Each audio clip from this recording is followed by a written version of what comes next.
2024-এর July August গণ অভ্যুত্থানের সময় প্রাণঘাতী দমন পীড়নের মাধ্যমে মানবতাবিরোধী অপরাধ সংঘটনের অভিযোগ অস্বীকার করেছেন গণ অভ্যুত্থানের মুখে ক্ষমতাচ্যুত বাংলাদেশের সাবেক প্রধানমন্ত্রী শেখ হাসিনা।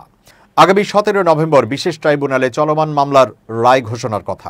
তার আগে বিবিসিকে দেওয়া এক সাক্ষাৎকারে তিনি এই দাবি করেন।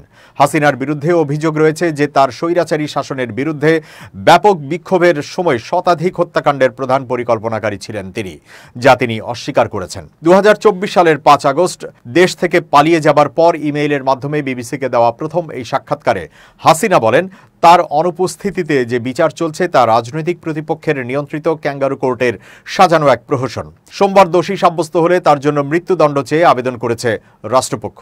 হাসিনার দাবি, এই বিচার শুরু থেকেই পূর্ব নির্ধারিত দোষী সাব্যস্ত রায়ের দিকে এগোচ্ছিল। সোমবারের রায়কে সামনে রেখে রাজধানী ঢাকার ট্রাইব্যুনাল এলাকায় নিরাপত্তা জোরদার করা হয়েছে। এ রায় বাংলাদেশের জন্য যতটা তাৎপর্যপূর্ণ, তেমনি হাসিনাকে ক্ষমতাচ্যুত করা ছাত্র নেতৃত্বের আন্দোলনে নিহতদের স্বজনদের জন্য গুরুত্বপূর্ণ মুহূর্ত।